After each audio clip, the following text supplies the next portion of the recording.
Hello friends, स्वागत है आप सबका एक बार फिर से मेरे यूट्यूब चैनल पर। दोस्तों, आज हम बहुत ही ज़्यादा इंपॉर्टेंट चैप्टर पे चर्चा करेंगे। आज हम ज्वालामुखी के बारे में पढ़ने वाले हैं, क्योंकि इस तरह के क्वेश्चन बहुत ही ज़्यादा एग्जाम पे पूछे जाते हैं। और दोस्तों, ये ऐसा चैप्टर है कि जो ना केवल एग्जाम के लिए ही इम्पॉर्टेंट है, बल्कि अगर हम भौगोलिक वातावरण में रहते हैं तो हमको भौगोलिक आपदाओं के बारे में जानकारी भी होनी चाहिए, ताकि हमसे अगर कोई ज्वालामुखी के बारे में कोई पूछ ले तो हम कम से कम 2 शब्द उसके बारे में हम बता सकें। तो दोस्तों, चलिए वीडियो को स्टार्ट करते हैं। वीडियो को स्टार्ट करने से पहले आप मेरे वीडियो को प्लीज़ लाइक करें, चैनल को सब्सक्राइब करें और साथ ही बेल आइकन को प्रेस कर दें, ताकि मैं कोई भी वीडियो डालूँ उसका नोटिफिकेशन आप तक पहुंच जाए। और दोस्तों, चलिए वीडियो को स्टार्ट करते हैं। दोस्तों, वीडियो को स्टार्ट करने से पहले हम देख लें कि ज्वालामुखी किसे कहते हैं। तो पृथ्वी की सतह पर स्थित ऐसी दरार का मुख जिससे पृथ्वी के भीतर का गर्म लावा, गैस आदि बाहर आते हैं। यानी कि पृथ्वी में एक ऐसा स्थान होता है, ऐसी दरार होती है जिसके माध्यम से पृथ्वी के अंदर की जो गर्म लावा होती है, गैस इत्यादि जिस द्वार के माध्यम से बाहर आती हैं, उस स्थान को ज्वालामुख कहते हैं। मतलब कि ज्वालामुखी उस स्थान को कहते हैं।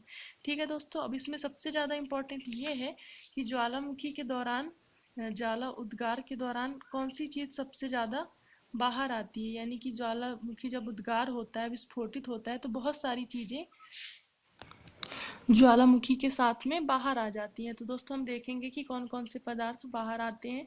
और क्वेश्चन में इस तरह से पूछा जाएगा कि ज्वालामुखी उद्गार में सबसे ज़्यादा कौन सा पदार्थ बाहर निकलता है। तो दोस्तों, हम देखें तो जल वाष्प सर्वाधिक मात्रा में आता है, बाहर आता है। इसका जो कि मात्रा है 60 से 90% जल वाष्प निकलता है ज्वालामुखी उद्गार में। और उसके अलावा अन्य गैस भी निकलती हैं, जैसे कार्बन डाइऑक्साइड, सल्फर डाइऑक्साइड और नाइट्रोजन इत्यादि गैसें भी ज्वालामुखी के द्वारा बाहर निकलती हैं। दोस्तों, इसके अलावा और भी चीज़ें निकलती हैं, उनको भी देख लेते हैं। तो दूसरा है विखंडित पदार्थ। दोस्तों, ये भी 2 प्रकार के होते हैं, यानी कि खंडित पदार्थ जो कि टुकड़ों में निकलता है। तो ये 2 प्रकार से निकलते हैं। कुछ तो बड़े बड़े टुकड़ों में निकलते हैं, बड़े बड़े खंडित पदार्थ निकलते हैं जिनको बम कहते हैं। और जो छोटे छोटे खंडित पदार्थ निकलते हैं उनको लेवली कहते हैं। इसको भी आप जरूर याद रखिएगा। ऐसा भी क्वेश्चन में पूछ दिया जाएगा कि खंडित पदार्थों में जो बड़े बड़े खंडित पदार्थ निकलते हैं उनको क्या कहते हैं। तो आप याद रखिएगा, उनको बम कहते हैं और छोटे छोटे पदार्थों को लेवली कहते हैं। उसके अलावा राख निकलती है और लावा भी निकलता है। दोस्तों, लावा भी 2 प्रकार का निकलता है, एक अम्लीय लावा और दूसरा क्षारीय लावा। तो चलिए इन दोनों ही लावा को थोड़ा सा देख लेते हैं कि अम्लीय लावा क्या है और क्षारीय लावा क्या है। तो दोस्तों, जो ये अम्लीय लावा होता है, इसमें सिलिका की मात्रा अधिक अधिक होती है, इसलिए इसका जो कलर होता है वो पीला कलर का होता है। यानी कि कहा जाए इसमें सिलिका की मात्रा अधिक होती है, यानी कि यह थोड़ा गाढ़ा होता है। तो इस तरह से यह गाढ़ी होती है। इस वजह से जब ज्वालामुखी जब विस्फोटित होता है तो ये काफ़ी ऊंचाई तक जाती है। जैसे इमेजिन करिएगा, अगर हम नीचे से किसी भारी चीज को अगर हम ऊपर की तरफ फेंकते हैं तो वह जितना भारी होगा वह उतना ही ऊपर जाएगा। इसी तरह से यह अम्लीय लावा होता है, इसमें सिलिका की मात्रा होती है, इसलिए यह गाढ़ा होता है। और जब विस्फोटित होता है तो यह अधिक वजन होने के कारण यह ज़्यादा ऊपर तक जाता है। वहीं हम बात करें क्षारीय लावा की, तो इसमें सिलिका की मात्रा कम होती है, इसलिए इसका रंग काला कलर का होता है या गहरा काले रंग का होता है। और क्योंकि यह तरल अवस्था में होता है, इसमें सिलिका की मात्रा कम होने के कारण यह तरल होता है, इसलिए यह ज़्यादा ऊंचाई तक नहीं फैल पाता। क्योंकि जब ज्वालामुखी विस्फोटित होता है तो इसका वजन कम होने की वजह से यह ज़्यादा ऊपर नहीं जा पाता, बल्कि अपने आसपास ही फैल जाता है। दोस्तों, इमेजिन करिएगा, जैसे हम पानी और दूध दोनों को एक साथ गिराएंगे तो पानी ज़्यादा फैलेगा और दूध कम फैलेगा, क्योंकि दूध गाढ़ा होता है। इसी तरह से यह जो क्षारीय लावा होता है यह पतला होता है, इसकी वजह से इसकी ऊंचाई कम होती है और चौड़ाई ज़्यादा होती है। वहीं बात करें हम अम्लीय लावा की, तो यह क्योंकि बहुत ही ज़्यादा गाढ़ा होता है, इसलिए इसकी ऊंचाई जो है वो ज़्यादा होती है और चौड़ाई बहुत कम होती है, क्योंकि गाढ़ी चीज़ कम कम फैलती है। तो दोस्तों, इस तरह से आप इसको याद रखिएगा, अपने माइंड में बैठा लीजिएगा। दोस्तों, अभी हम देखें ज्वालामुखी के प्रकार, जो कि बहुत ही ज़्यादा इम्पोर्टेंट है और इस चैप्टर का सबसे मेन टॉपिक यही है, ज्वालामुखी के प्रकार। तो दोस्तों, ज्वालामुखी के पहले तो हम 2 पार्ट देख लेते हैं, उद्गार के अनुसार और समय के अनुसार। ज्वालामुखी के 2 प्रकार हैं, उद्गार के अनुसार और समय के अनुसार। हमने इसको बांट लिया है। अभी हम उद्गार के अनुसार इसको अलग देखेंगे और समय के अनुसार को अलग देखेंगे। तो दोस्तों, देखें उद्गार के अनुसार, पहला है केंद्रीय उद्गार और दूसरा है दरारी उद्गार।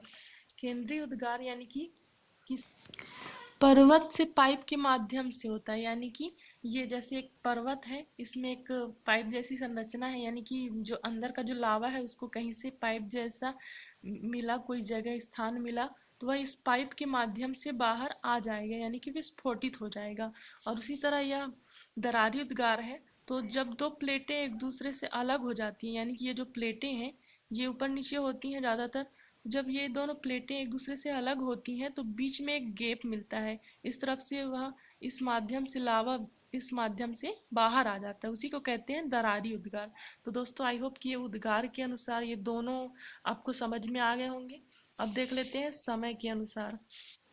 तो ये तो बहुत ही ज़्यादा इम्पोर्टेंट है। समय के अनुसार इसकी जो ज्वालामुखी के 3 प्रकार है। पहला है सक्रिय ज्वालामुखी, दूसरा है प्रसुप्त ज्वालामुखी और तीसरा है मृत या शांत ज्वालामुखी। चलिए दोस्तों देखते हैं ये किस तरह की ज्वालामुखी है। तो दोस्तों हम बात करें सक्रिय ज्वालामुखी की, तो नाम से स्पष्ट है, सक्रिय यानी कि एक्टिव, यानी कि जिससे निरंतर धूल, गैस, कण, लावा इत्यादि निकलता रहे, वह सक्रिय ज्वालामुखी कहलाएगा। और इसका जो सब उदाहरण है, विश्व की सबसे ज़्यादा सक्रिय ज्वालामुखी कौन सी है? किलाम हवाई द्वीप अमेरिका में है।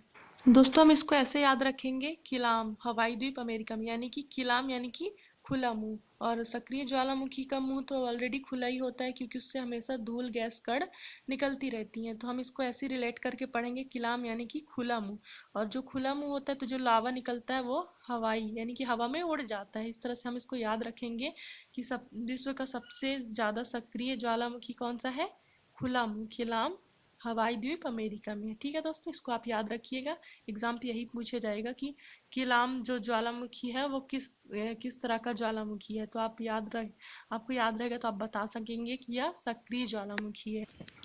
वहीं आगे देखते हैं, विश्व में सबसे ऊंचा ज्वालामुखी। ऊंचा ज्वालामुखी यानी कि स्थान ऊंचा नहीं है, ज्वालामुखी ऊंचा, यानी कि ज्यादा ऊंचाई पर ज्वालामुखी विस्फोटित हो रहा है।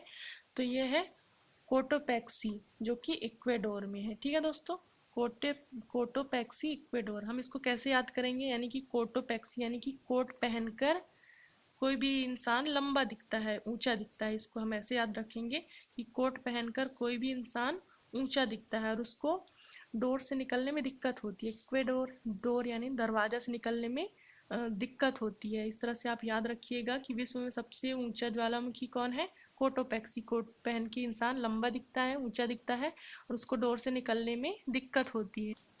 नेक्स्ट देखें, विश्व में सबसे ऊंचाई पर स्थित ज्वालामुखी। ऊंचाई पर स्थित यानी कि स्थान ऊंचा है, इस ज्यादा ऊंचे स्थान पर स्थित ज्वालामुखी, जो कि ओजस डेल सलाडो। इसको हम कैसे याद रखेंगे? ओजस यानी कि उजाला।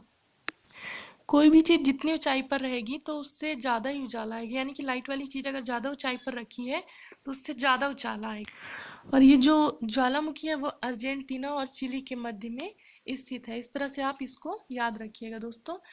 विश्व में सबसे ऊंचाई पर स्थित ज्वालामुखी ओजस डेल सलाडो, इसको आप याद रखिएगा, अर्जेंटीना और चिली के मध्य में है।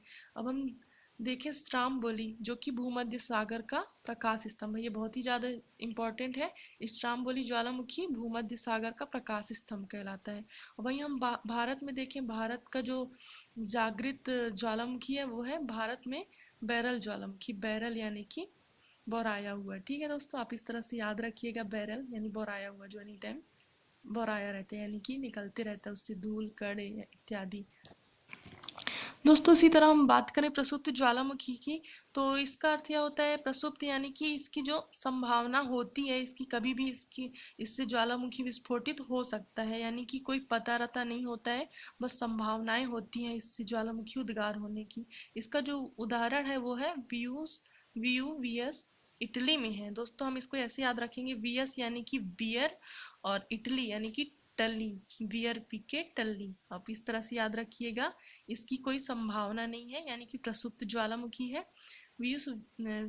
विसुवियस इटली, इसको ऐसे याद रखेंगे, बियर टल्ली यानी कि बियर पी के टल्ली। इस तरह से आप इसको याद रखिएगा। अभी हम बात करें शांत या मृत ज्वालामुखी की, तो ये एक बार विस्फोटित होकर इसमें दोबारा ज्वालामुखी उद्गार होने की कोई संभावना नहीं होती है, यानी कि यह एक बार इसमें ज्वालामुखी उद्गार हुआ उसके बाद या तो इसके जो मुख होता है उस पर पानी भर जाता है और इस तरह से वह क्रेटर झील का निर्माण वहाँ पे हो जाता है। दोस्तों झील को लेके मैंने एक अलग वीडियो बनाई हुई है, आप उसे भी देख लें। तो इस तरह से वहाँ पे मतलब दोबारा ज्वालामुखी आने की संभावना ही नहीं होती है, वो हमेशा के लिए समाप्त हो जाता है। दोस्तों अभी हम बात करें विश्व में सबसे ऊंचाई पर स्थित शांत ज्वालामुखी की, तो वो है एकांक गुआ, जो कि एंडीज पर्वत में स्थित है। और दूसरा है देवबंद, जो कि ईरान और तेहरान के मध्य में स्थित है। दोस्तों मैंने ये नोट करके लिखा हुआ है, सर्वाधिक ज्वालामुखी प्रशांत महासागर में आते हैं, इसलिए इस महासागर को अग्नि वलय भी कहते हैं। आप इसको जरूर याद रखिएगा, एग्जाम पे पूछा जाएगा कि सर्वाधिक ज्वालामुखी किस सागर में आते हैं, प्रशांत महासागर में आते हैं, और इसलिए इसको अग्नि वलय कहते हैं, क्योंकि इससे प्रातः लावा निकलते रहता है, अग्नि निकलते रहता है, इसलिए इसको अग्नि वलय कहते हैं।